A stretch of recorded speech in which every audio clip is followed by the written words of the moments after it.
Boa noite, produtor rural de São Sebastião do Paraíso e região. Está começando mais um Hectare TV, onde você acompanha informações, tudo sobre o agronegócio e, claro, aquele nosso bate-papo da semana. Você vai acompanhar também os destaques, as notícias de destaque da semana, as cotações, tudo que você precisa saber sobre essa semana que envolva aí o agronegócio. Mais uma vez estamos tendo o prazer de receber aqui na TV o nosso secretário de Meio Ambiente, Renan Prieto. Já quero começar já dando uma boa noite, obrigada por estar aqui novamente conosco. Olá, boa noite amigos da Líder TV, amigos que estão nos acompanhando aqui no Hectare. Mais uma vez, muito obrigado pelo convite, por abrir o espaço aqui para a gente poder divulgar um pouco das nossas ações aqui nesse programa de tamanha audiência. Obrigada. Bom, amanhã é dia do combate à poluição e é um dos nossos temas do bate-papo de hoje. Renan, eu queria começar então perguntando aí para você o que é, a poluição e também quais os tipos, porque tem tipos diferentes de poluição, né? Certo. Poluição, de um modo bem sintetizado, bem resumido, é tudo que tira o recurso natural do seu estado original. Vou dar um exemplo aqui, um lançamento de esgoto, uma emissão de poluente atmosférico, um lançamento de resíduo, de lixo, aí, principalmente em locais indevidos. Quanto ao tipo de poluição, existem algumas classificações, né? Uma das classificações seria enquanto às fontes de poluição, né? A gente tem as fontes pontuais e as fontes difusas, né? Só um exemplo aí de fonte pontual, a gente pode citar uma chaminé, por exemplo, ou um tubo de esgoto. E fonte difusa, os nossos veículos, né? Carro, caminhão, motocicleta, que circulam aí, de forma dinâmica. Isso são as fontes difusas de poluição. Mas a gente usa classificar de um modo mais geral em poluição atmosférica, que é a poluição do ar, poluição hídrica, né, que são a poluição das águas, né, e aí a gente tem várias formas para cada poluição, e a poluição do solo, né. Normalmente a gente usa essas três grandes linhas aí de poluição. Queria que você destacasse algumas consequências, para a atmosfera dessa poluição. A gente tem acompanhado aí durante toda a semana muita gente colocando fogo indevidamente, isso tem causado muita coisa ruim, não só para o produtor rural, mas até mesmo para nós que moramos, na zona urbana. Mas fala um pouquinho das consequências para a atmosfera dessa poluição. Exatamente, às vezes a gente demora um pouco a sentir a consequência da poluição, né? Por exemplo, há muitos anos aí os cientistas já vêm anunciando aí os efeitos do aquecimento global, aumento do nível do mar, entre algumas outras graves consequências que a gente tem, né? E o que a gente pode sentir de instantâneo, e isso é bem instantâneo mesmo, é o efeito da queimada, principalmente quando ela é feita na zona urbana ou próxima à zona urbana, nas periferias, né? E a gente pode citar, principalmente quem tem problema respiratório, que sofre muito nessa época, né? Dificuldade de respiração, aquele ar embaçado, aquele dia feio, né? E outros efeitos também, principalmente o pessoal do campo sente muito, é o lançamento de esgoto, né? Sem o devido tratamento aí nos cursos d'água, né? Pessoal aí que muitas vezes poderia usar a água dos córregos aí que passam aqui pela cidade para abastecimento, muitas vezes estão impedidos de fazer isso por conta do lançamento, aí, principalmente de forma clandestina, né? Então, o impacto da poluição ele vai muito além do efeito ambiental, né? Do efeito aos recursos naturais, aos animais. Ele afeta nós, seres humanos, também diretamente e afeta muito a economia também, né? Muitas vezes quem tem água à disposição ali passando na porta de casa, que poderia fazer uma captação, poderia fazer um represamento, uma intervenção muito mais econômica e muitas vezes muito mais sustentável, tem aí que procurar outras fontes, outras alternativas para captar água de qualidade e de boa quantidade, né? Furar aí um poço artesiano, procurar aí outras fontes. Então, inclusive, desculpa te cortar, imagina. Inclusive, para quem gosta aí de contemplar o pôr do sol, a gente pode ver que essa semana aí, principalmente, lá pelas 6 horas da tarde, estava bem cinzento, São Sebastião do Paraíso, está tendo muitas queimadas, e a gente tem que conscientizar quem está em casa, né? Infelizmente, é verdade. A gente, no ano passado, e parece que vai se repetir esse ano, a gente está tendo índices aí alarmantes de incêndio. Isso não só em Paraíso, a nível de Brasil mesmo, o pessoal parece que deixou a consciência um pouco de lado. Infelizmente, o corpo de bombeiros não tem efetivo, não tem como socorrer isso, né? Então, se o pessoal provoca um incêndio, é muito difícil que isso seja contido, né? Então, o que a gente tem que pedir mesmo, pessoal, é conscientização, né? Pessoal que vai fazer a limpeza do terreno, de forma alguma, utilizar o fogo, né? Tem um detalhe importante, Paulo, a gente falando aqui de uso de fogo. O fogo, ele tem situações que é permitido o uso do fogo, né? Principalmente aí, se a gente for pensar na cultura do algodão, tem um período da cultura do algodão para erradicar doenças que o fogo ele é permitido, né? Então, aqui na região a gente não tem, mas isso é utilizado, por exemplo, para eliminar resto de cultura, quando o pessoal erradica aí uma lavoura de café, gera um montante grande aí de lenha, o pessoal tira a autorização, né? É importante a gente frisar isso, tem que ser autorizado, né? O IEF, que é o órgão responsável pela autorização, vai conceder autorização e o uso do fogo vai ser feito de forma controlada, né? Aquilo que a gente chama de queima controlada. Nesse período do ano, o risco é tão grande de propagação de incêndio que todos os anos, isso é tradicional no Brasil, todos os anos entre julho e outubro, a prática do fogo ela fica proibida, até mesmo nos casos de queima controlada. Então, a gente vê que existe a preocupação, historicamente, já dos nossos governantes aí quanto a isso, porém, infelizmente, a população ainda não segue, né? Infelizmente, as pessoas ainda têm que se conscientizar, né, sobre isso. Vamos falar um pouquinho do solo, né? Porque as pessoas também não cuidando aí do meio ambiente, poluindo, isso atrapalha também o solo. E muitas pessoas não sabem, a gente não cuidando da nossa própria casa, né? Ali tudo em volta, isso atinge até mesmo a zona rural. Vamos falar um pouquinho da poluição no solo, dessas consequências.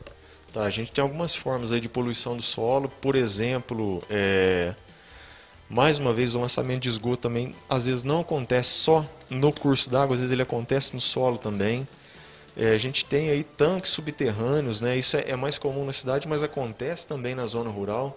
Tanque de combustível, tanque de algum outro produto, né? Que ele fica subterrâneo ali, muitas vezes não se dá manutenção adequada, ou às vezes até algum acidente mesmo, e esse líquido aí acaba percolando aí para dentro do solo. Então, e um detalhe importante é que a poluição do solo, principalmente quando ela é feita pelo líquido, quando ela ocorre pelo líquido, ela vai atingir a água subterrânea, que muitas vezes é um manancial de abastecimento de alguma cidade, de alguma casa. Então isso volta para a gente, querendo ou não. E tem a forma de poluição do solo mais comum, que é o descarte irregular de resíduos, né? Que é o pessoal que às vezes joga lixo em terreno baldio, ou a gente sabe que tem algumas práticas aí de se usar pontos periféricos da cidade para esse tipo de prática, né? Isso é extremamente nocivo, não só para o visual, não só para a vizinhança, né? Para quem está ali, para quem infelizmente depara com esse problema todo dia, mas é nocivo também para a saúde ambiental, né? A gente pensar que aquele lixo que está ali vai gerar chorume, vai se decompor, aquilo ali vai para o subsolo. Então, não é só um lixo jogado no lugar errado, né? Tem consequências que muitas vezes são silenciosas e que às vezes a gente não se atenta, né? Lembrando que vocês fazem um ótimo, excelente trabalho com isso. Eu acho que um dos grandes ganhos aí da nossa cidade foi um trabalho que vocês iniciaram do catamóvel, né? Esse trabalho que vocês fazem evita um pouco que essas pessoas fazem esse descarte incorreto, né? Porque até mesmo jogar, é igual você falou, eles vão descartam sofás, geladeiras, o que tiver aí nos terrenos baldios, e isso atrapalha muito, além de ser feio, também causa muito estrago. E é um dos trabalhos que vocês oferecem, né, para a nossa cidade, que eu acho muito importante. Exatamente, é um trabalho que a gente oferece, é um trabalho gratuito, né? O catamóvel, para quem não sabe, é só ligar lá na secretaria, agendar, né? 3531-5488 ou 3531-6665. Normalmente ele acontece às quartas e quintas-feiras, né? Em parceria com o pessoal da ACASP, né? Que é a nossa associação, hoje parceira do município, que recolhe os recicláveis, né? Que faz a coleta seletiva na cidade. Trabalho muito importante, né? Tanto para o meio ambiente quanto para a economia da cidade. né, tem um viés social muito importante. E o Catamóvel é um serviço gratuito, o pessoal da CASP disponibiliza aí na quarta e na quinta-feira e vai coletar aquele resíduo volumoso, né, que a coleta convencional não pega e que às vezes o cidadão tem mesmo dificuldade de destinar, né, por conta da característica do peso, às vezes um armário, uma geladeira, igual você mesmo falou, então o pessoal tem dificuldade e o município já há algum tempo oferece esse trabalho, e a gente está mantendo aí, porque realmente é um trabalho que ajuda a sanar esse problema aí do descarte irregular, né? Com certeza. Lembrando a você que queira descartar, né, algum móvel, algo assim, tem que agendar. Então liga nos telefones que o Renan disse e agende aí para fazer essa coleta. Bom, uma pausa aqui no nosso bate-papo, porque nós vamos saber as cotações da semana, né? E vamos começar com o café. Olha só, o café tipo 6, bebida dura. Sexta-feira passada nós passamos aí o valor de R$ 968,28 e hoje, dia 13, fechou em R$ 1.012,89, né? Uma alta aí de R$ 44,61. O café na Bolsa de Nova York também com uma alta de R$ 44,61, pois nós mostramos esses mesmos valores, R$ 968,28 e hoje fechando em R$ 1.012,89. Vamos para o dólar, né? R$ 5,23 semana passada e hoje fechando em R$ 5,24. E falando aí do tempo, né? Vamos falar da previsão também para você que nos acompanha. Sabadão aí 16 graus a mínima e a máxima de 30 graus. No domingo, você que acompanha a nossa reprise às 8 da manhã, 17 graus de mínima e 31 de máxima. E na segunda-feira, iniciando aí a semana com 17 a mínima e também 31 a máxima. Tá esquentando aí, né? Já começamos nesse calor gostoso aí, eu adoro calor, né? Então, tá aí os números dessa semana. Bom, eu queria falar um pouquinho agora sobre os principais efeitos aí dessa poluição no ar para a saúde humana, né? Você já citou aí, né, as pessoas alérgicas, a gente sofre um pouco, né, com esse tempo. Então tem várias consequências, a gente tem que cuidar também, pensar, né, na nossa saúde e cuidar também do ar, né? Exatamente, a gente falou aqui já sobre os efeitos aí para a natureza, né? E a gente, eu acredito que seja um dos efeitos mais imediatos que a gente tem é o problema respiratório, né? Quem sofre aí de problemas respiratórios, alergias, realmente tem que ser inimigo mesmo da queimada, porque é um efeito imediato, né? A gente vê aí que o nariz fica mais seco, a garganta fica irritada. E lembrando que as pessoas podem denunciar, né? Você citou aí, as pessoas têm... A gente está falando de cuidado, as pessoas podem denunciar, né? Pode ligar na Polícia Militar, no 190 e denunciar que se vê alguém fazendo essa prática, né, irregular aí. Sim, exatamente. A prática do uso do fogo sem autorização ela é passível de multa, né? A legislação estadual prevê essas multas. E independente de ser ou não numa área de mata nativa, é importante a gente falar sobre isso. Porque às vezes o pessoal acha que se colocar fogo naquele terreno baldio que não tem árvore ou naquele montinho de lixo, alguma coisa, não é uma irregularidade, não é uma infração, na verdade é também um crime ambiental. Tem a diferenciação, é claro que colocar o fogo numa área de vegetação nativa ele é um crime ambiental mais grave. Porém, a prática do fogo em qualquer forma de vegetação, inclusive na braquiária, é sim um crime ambiental, previsto na nossa legislação de crimes ambientais. É isso aí.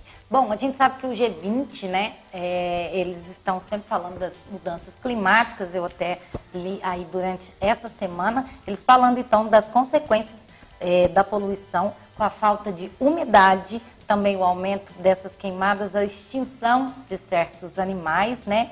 E isso já era esperado, claro, mas não para esse ano de 2021, o aumento dessas consequências tão rapidamente. E o G20 agora terá, né, no final do ano, a nova reunião para falar sobre. Você acha que ainda dá tempo dessas mudanças, Renan? Da gente cuidar melhor e de ter uma mudança aí ainda nessa reunião, da gente poder falar algo positivo ainda? Eu sou um pouco cético quanto a isso, eu sou um pouco pessimista, para te ser sincero. É legal que as lideranças mostrem, sim, a intenção, né, de se comprometerem a reduzir as emissões de gás carbônico, reduzir a poluição aí a nível global, cada um dentro das regras do seu país. Porém, eu acredito que precisa-se mais de ação. É interessante, sim, firmar o compromisso, mas isso tem que chegar lá na ponta, em nós, cidadãos. Tem que ser feitas leis que, de fato, sejam cumpríveis, sejam execuíveis, né? Não adianta o país se comprometer com uma meta astronômica, mirabolante, e isso não ser executável. Então, eu particularmente prefiro mais a mão na massa do que esses compromissos a longo prazo. Isso pode ser mudado muito, né? Quando se muda a gestão a nível de país, se muda muito esse tipo de direcionamento, né? A gente vê isso a longo prazo acontecer. Então, metas a curto prazo e metas executáveis talvez teriam mais efeitos, né? Inclusive, muitos ativistas aí, né, postaram durante toda a semana que acreditavam nesse fortalecimento aí dessas metas, né, climáticas. Então, a gente espera melhor, mas vamos acreditar no ser humano, né? Vamos pensar que ainda dá para fazer alguma coisa. Bom, vamos saber de mais números, né, da semana. Quero falar para vocês sobre a soja e os números dessa semana. Olha só, soja futura fechou essa sexta-feira em R$ 158,70. O milho também fechou em R$ 99,90, a saca de 60 quilos. O boi gordo hoje, dia 13/8, no valor de R$ 314,30. Então, tá aí os números da semana para você acompanhar aqui conosco toda sexta-feira. Bom, Renan, agora eu queria que você falasse um pouquinho das atitudes, né, que a gente pode tomar aí. Que atitudes o produtor rural, vamos falar um pouco mais direcionado, né, para o homem do campo, que o produtor pode fazer aí no seu dia a dia, né, para evitar um pouco essa poluição aí, falando agora no campo, especificamente. Tem algumas práticas aí que o produtor pode adotar que são muito benéficas ao meio ambiente aí, muitos, né? A gente acredita que a maioria já adota esse tipo de prática, até porque muitas vezes concilia-se aí a gestão ambiental com a economia. Por exemplo, o uso adequado e na medida correta dos defensivos agrícolas, né? A gente sabe que a diferença entre o remédio e o veneno é a dose, né? Então, manutenção correta no equipamento de aplicação de defensivos, no modo geral, aplicação na dosagem correta, né? A gente tem várias ferramentas hoje que a maioria dos produtores tem um bom acesso, né? Usar a agricultura de precisão, usar de fato a tecnologia que hoje está ao alcance, né? Não é aquela coisa distante mais. Mais uma vez, evitar o uso do fogo, né? Principalmente nessa época que realmente é proibido, além de ser um crime ambiental, a chance do fogo sair do controle nessa época é muito maior. Fazer uma correta gestão dos seus resíduos, né?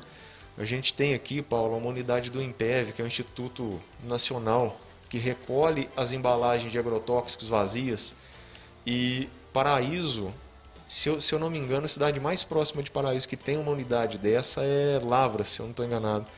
Então a gente é bem beneficiado, a gente atende aí várias outras, o INPEV, né, atende aí várias outras cidades aqui da região, né, que tem que se deslocar para destinar de acordo com a embalagem de agrotóxico. Inclusive vocês fazem o dia D, né, desse Sim. recolhimento que a gente acompanha aí todo ano. Vocês têm um dia específico também e, claro, nossa, nesse dia vocês orientam sempre o produtor rural. Sim, sim, o dia D é uma coisa que a gente faz com muito prazer, porque tem uma adesão muito grande, né? O Marco Aurélio que está sempre à frente aí desse movimento do dia D sabe muito bem. E a gente faz isso com muito prazer, porque mesmo que a unidade do INPEV esteja perto, às vezes o pessoal acumula uma quantidade grande, fica difícil para transportar, ou vem pouco até a cidade, né? Lembrando aí que normalmente quem vende o produto recolhe a embalagem também, pode destinar ao INPEV. Mas às vezes aí um incentivo a mais não custa para a gente, né? Então a gente tem essa parceria aí com o INPEV, com a Copasa, né? Sempre tem os parceiros aí que ajudam a gente aí nessa logística aí. E a gente recolhe aí alguns caminhões de embalagem de defensivo vazios aí e destina aí de forma correta. É todo mundo trabalhando junto pelo meio ambiente, isso é muito importante. Eu vou trazer as notícias da semana, as 3 destaques dessa semana, e uma, inclusive, fala sobre isso. Olha só, o agronegócio é um dos mais vulneráveis à mudança no clima, diz aí o Ministério da Agricultura. Segundo a PASSO, o aquecimento global gera prejuízo econômico, né, incalculável aí, né, e afeta também a produção e a segurança alimentar. Olha só, para a segunda notícia, aí recordes no agronegócio e aumento da fome no Brasil. Como isso pode acontecer ao mesmo tempo? Então tá aí para a gente pensar um pouquinho aí. E a terceira notícia da semana, que vocês acompanharam em destaque aí, o Brasil precisa dar respostas imediatas sobre o meio ambiente e mudar aí as suas políticas, aponta Tarcísio de Freitas. Concorda com essa notícia aí, Renan? Comenta um pouquinho pra gente. Com certeza, né? Dar respostas imediatas sobre o meio ambiente. Eu acho que isso é necessário, né? Sair do discurso, sair do papel e, de fato, defender aquilo que é nosso. Muito se fala, o Brasil é um país que preserva muito, o Brasil tem não sei quantos % de área coberta aí por vegetação, se a gente for comparar com a Europa, o Brasil é muito mais coberto por mata nativa, enfim, isso tudo é verdade, a gente sabe. Só que vamos pensar que o Brasil foi descoberto há 500 anos apenas, né? Enquanto a Europa está aí desde que o mundo é mundo.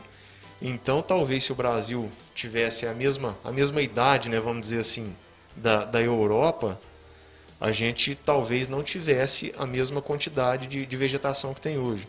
Então, com a ciência que a gente tem na mão hoje, sabendo que é importante a gente ter uma cobertura vegetal, que é importante a gente preservar a vegetação, dá tempo ainda da gente mudar. Se a gente pensar que o Brasil é mesmo um dos países mais cobertos por vegetação, acho que é hora da gente tirar isso do papel, fomentar mais o produtor, incentivar ele mais a se preservar. Hoje, uma crítica que o produtor faz, e com razão, eu preservo, mas eu não tenho meu benefício direto. Eu deixo de utilizar aquela área que seria agricultável e hoje é preservada na minha propriedade. O produtor faz essa crítica, a gente sabe aí que ele está pagando imposto, está sendo tributado aí sobre uma terra que ele não explora, né? Isso é fato. Então está na hora do governo aí realmente incentivar a questão do crédito de carbono, pagamentos por serviços ambientais. Para quê? Para que aquele produtor realmente cuide daquilo que é seu e receba por isso, né? Exato. De fato receba por isso. Eu não vejo outra forma de se incentivar uma cultura de preservação, né? Realmente quem está preservando, quem preserva mais tem que ser beneficiado com isso de alguma forma. É claro, a preservação ela não é uma questão apenas individual, né? O benefício da preservação não é apenas ao indivíduo que preservou, ele é para o coletivo. Mas se você pensar que muitas vezes o objeto da preservação, no caso a vegetação, ela está dentro de uma propriedade particular, eu acho que é muito válido sim o pagamento pelos serviços ambientais e o produtor que preserva, eu acredito que ele tem sim que ser beneficiado com isso. Com certeza. Bom, tudo que é bom dura pouco, né? Passa tão rapidinho aqui a nossa sexta-feira com um bate-papo cheio de informações. Mas antes de encerrar, eu queria só que você destacasse aí pra gente. Semana que vem nós vamos estar falando também sobre esse assunto. A geada aconteceu, a gente falou bastante sobre isso. Mas, como você mesmo destacou, a gente tem que tomar atitudes agora imediatas. E vocês estão fazendo isso. Eu queria que você comentasse com a gente o que a Secretaria está fazendo para o produtor rural. Sim, a gente sabe que teve duas geadas aí bem fortes aqui na região. Infelizmente, por onde a gente anda, a gente vê perda, a gente vê notícia em grupo de WhatsApp. Além da perda, infelizmente, teve um produtor que ontem mesmo sofreu com a queimada da lavoura do café, né? Isso é muito triste. Perda econômica, ninguém quer passar por isso, ninguém quer isso para o próximo.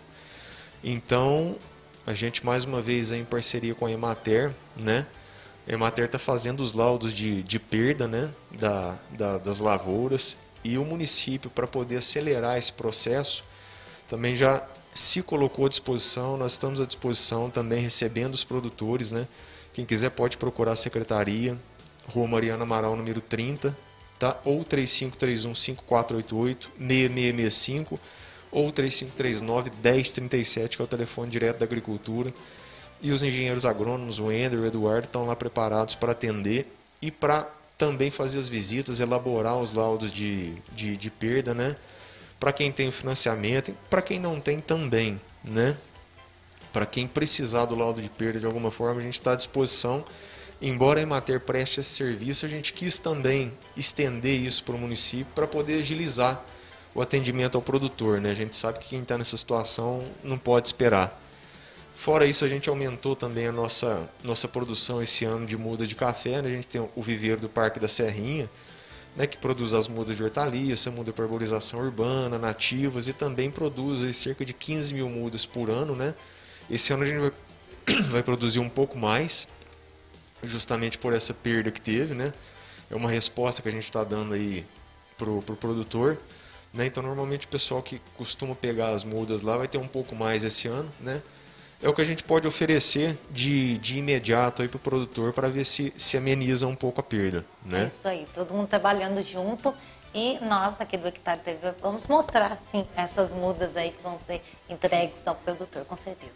Renan, muito obrigada mais uma vez por estar aqui no programa, dando mais informações e também, né, essas notícias boas aí para o produtor. Tenho certeza que todo mundo junto pode fazer muito mais. Inclusive o João da Emater vai estar aqui conosco semana que vem.